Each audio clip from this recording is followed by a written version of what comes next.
Hello दोस्तों, कैसे हैं आप? उम्मीद करती हूँ आप सभी बहुत अच्छे होंगे। चलिए जानते हैं अपनी आज की कहानी के बारे में। सुनैना बारात से जल्दी ही अपने घर लौट आई थी। एक तो घर पर उसकी सासू माँ पूरी तरह से बिस्तर पर पड़ी थी, दूसरी उसे अपनी बहू का गृह प्रवेश भी कराना था। उसे इसकी तैयारियां भी तो करनी थी, इसलिए उसने अपनी देवरानी और बाकी लोगों को कह रखा था कि बहू रितिका की विदाई जब हो जाए तो उसे खबर कर दिया जाए। सुनैना थोड़ी चिंतित भी थी। कारण था उसका बड़ा बेटा विक्रम अपनी पसंद से शादी कर रहा था। काफी दिनों से, लगभग स्कूल के समय से ही दोनों में दोस्ती थी। पढ़ाई के बाद नौकरी भी लग गई, लेकिन विक्रम को अभी भी रितिका ही पसंद थी।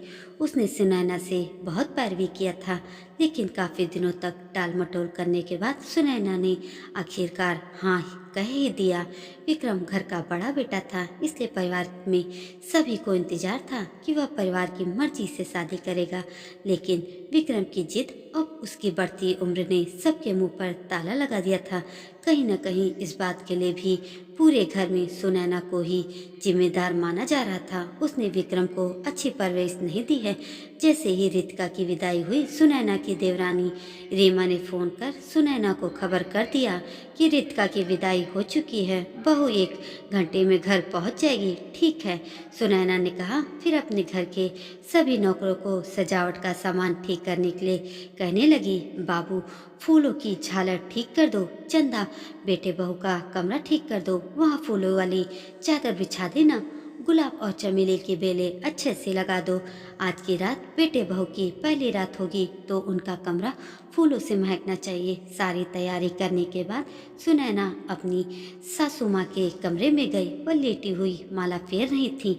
अम्मा, आपकी अब पोता और पोता बहू आ रहे हैं। आपकी दिल इच्छा थी ना? देखिए, आपका सपना पूरा हो गया। परंतु सासू माँ ने कोई जवाब नहीं दिया।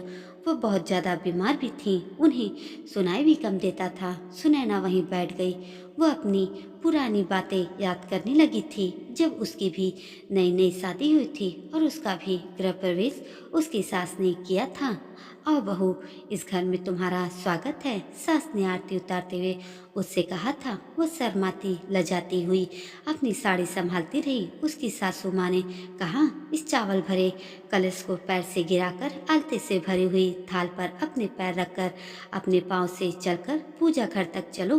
पूजा घर में कुलदेवी की पूजा करने के बाद उसे और बेटे शशि को लेकर उसके कमरे तक पहुंचा दिया था। तुम दोनों थोड़ी देर आराम करो, उसके बाद शाम के रीति रिवाज शुरू हो जाएंगी। शादी के बाद 1 हफ्ते भी नहीं बीते थे कि उसकी सासू माँ ने उसके हाथों में पूरे घर की कमान सौंपते हुए कहा, बड़ी बहू, तुम्हारे हाथ में अब यह घर है। तुम इस घर की बड़ी बहू हो। इस घर की मर्यादा कम न होने पाए, सब तुम्हें ही देखना है। अगर तुम ये सोचोगी कि यह घर तुम्हारा ससुराल है तो तुम्हें पराया लगेगा। तुम्हें हमेशा यह सोचना होगा कि यह घर तुम्हारा अपना है। जी माँ जी, आप जो भी बोलेंगी मैं वैसा ही करूँगी। सुनैना ने पूरे ही ससुराल की जिम्मेदारी अपने कंधों पर उठा ली और बड़ी बहू का फर्ज निभाना शुरू कर दिया। सुनैना के पति शशि से छोटे 2 भाई थे और 2 बहनें थीं। सुबह नाश्ता बनाने से लेकर रात के खाने तक सबकी जिम्मेदारी सुनैना के ऊपर ही थी। सबकी जरूरत और आशाओं को पूरी करती सुनैना अपने आप को कब की भूल चुकी थी। जब तक ससुर जी रहे तब तक उसके सिर से पल्लू तक नहीं से का सलवार सूट और अपने पसंद के कपड़े की इच्छा तो मन में ही दबी रह गई। अपनी सारी इच्छाओं को मारकर एक नई दुनिया में वह बहुत खुश थी। कुछ साल पहले जब उसके बेटे ने उसे अपनी पसंद की लड़की के साथ शादी करने की बात की थी, तब सुनैना के पैरों के नीचे से जमीन खिसकने सी लगी थी। उसका भरा पूरा परिवार है, सब क्या कहेंगे। लड़का अपने से शादी कर लिया है अपनी पसंद की लड़की से।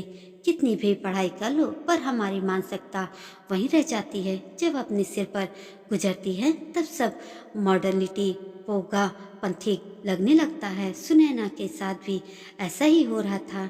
जब से उसके बेटे की नौकरी लगी थी तब से दर्जनों लड़की वाले अपने फोटो टिप्पणी लेकर आ रहे थे, लेकिन विक्रम जिद पर अड़ा था कि वह अपनी पसंद से ही शादी करेगा। हार मानकर सुनैना और उसके पति शशि ने उसके आगे हथियार डाल दिए। रितिका देखने में अच्छी थी, अच्छे परिवार की लड़की थी और एक अच्छी जॉब भी कर रही थी, पर सभी को एक ही डर लग रहा था कि आजकल की मॉडर्न लड़की और प्रेम विवाह वह इस घर में निभा पाएगी या नहीं। लेकिन शशि ने सुनैना को समझाते हुए कहा कि सुनैना, समय के साथ साथ सभी को कुछ न कुछ तो बदलना पड़ता है। जब तुम इस घर में आई थी उस समय बड़ी बहू के मायने अलग थे, तब तुमने सिर्फ सेक्रीफाइस किया और मैं भी चाह कर अपना मुंह नहीं खोल पाता था। अब समय बदल गया है। आजकल के बच्चों से हमें उम्मीद नहीं करनी चाहिए, बल्कि हम उनके साथ कदम से कदम मिलाकर चलें, तभी परिवार चल पाएगा, वरना टूटकर बिखर जाएगा। आप बिल्कुल सही कहते हैं जी, आजकल की बच्चों से उम्मीद करना बेकार है। हमें अपनी ड्यूटी पूरी करनी चाहिए बस। तभी गाड़ी की हॉर्न सुनाई देने लगी और साथ में रीमा का फोन घनघनाने लगा। दीदी, बस 5 मिनट में हम लोग पहुंचने वाले हैं, सुनैना ने चंदा को आवाज़ देकर कहा। चंदा, आरती की थाली ले आओ जल्दी। फिर सुनैना आरती की थाल लेकर रितिका की आरती उतारती है। शगुन के पानी डालकर उसके पैर धुलवाती है। उसने भी दरवाजे पर चावल से भरा हुआ कलश रखा और अपनी बहू से कहा, इसे अपने पैरों से गिराकर आलते की थाल में पैर रखकर अंदर आओ। पूजा घर में कुलदेवी की पूजा करने के बाद सुनैना ने अपने बेटा बहू को उनके कमरे में पहुंचा दिया। वाह माम, आपने हमारे कमरे को कितना अच्छे से डेकोरेट किया है। I love it, thank you very much mom. Ritika Sunaina के गले से लिपटकर यह सब बातें बोली। सुनैना एक पल को अवाक रह गई थी, लेकिन फिर वह मुस्कुराने लगी। उसने रितिका से कहा, बेटी तुम्हें पसंद आया? यस मॉम, बहुत ही ज़्यादा। रितिका अपने बेड पर बैठते हुए बोली, मॉम, विक्रम ने मुझे बताया है कि आप हमारे हनीमून के लिए लॉन्ग डेस्टिनेशन प्लान की हैं। Thank you very much. आपने हनीमून के लिए मैं बहुत अच्छे अच्छे ड्रेस लेकर आई हूँ, मैं आपको दिखाऊं? देखिए ना। उसने अपने सूटकेस खोलकर सारे कपड़े अपने बिस्तर पर ही बिखेर दिए और उन्हें उठाकर दिखाने लगी। देखिए, यह मेरे नाइट सूट है, यह स्विमिंग सूट, यह शॉर्ट टॉप, वन पीस। न जाने कितने कपड़े उसने बिस्तर पर पड़े हुए थे। है ना सुंदर? रितिका के गाल गुलाबी हो रहे थे। आने वाले समय को लेकर उत्साह उसके चेहरे से दिख रहा था। सुनैना 2 मिनट तक चुप रही। उसे गुस्सा भी आया। फिर उसे याद आया जब वह 2 दिनों के लिए रामेश्वर जा रही थी, तब भी सलवार कुर्ती पहनने की इजाज़त नहीं मिली थी उसे बड़ी दिक्कत होती थी साड़ी के प्लेट्स बनाने में, तो उसे बहुत ही ज़्यादा गुस्सा आता था। अपने दिन याद कर उसका गुस्सा फुर हो गया। फिर उसने रितिका के सिर पर हाथ फेरते हुए कहा, अच्छे ड्रेसेस हैं, सुंदर हैं। जब घूमने जाओगी तो मुझे भी अपने सारे फ़ोटो व्हाट्सएप पर देना। Yes mom, of course. और आपने हमारे प्यार को शादी के लिए गो हेड जो दे दिया है, thank you mom. Always I be grateful to you. It's okay. Sunaina ने आगे कहा, रितिका, तुम इस घर की बड़ी बहू हो, अब शादी हो गई है, अपनी जिम्मेदारी समझो। इस घर के सभी परिवार के लोगों की इज्जत करना तुम्हारा काम है, किसी को शिकायत का मौका नहीं मिले। Yes mom, I know. After all मैंने विक्रम से प्यार किया है और शादी की है, तो फिर उसका घर मेरा ही घर होगा ना। और आप उसकी मॉम हैं तो मेरी भी मॉम हैं। आप प्लीज़ बिल्कुल भी फिक्र मत कीजिए, मैं आपको शिकायत का मौका बिल्कुल भी नहीं दूंगी। फिर विक्रम की तरफ मुस्कुराकर देखते हुए उसने कहा, है ना विक्रम? हाँ बिल्कुल। विक्रम भी उसकी बातों में अपनी हामी भरते हुए बोला।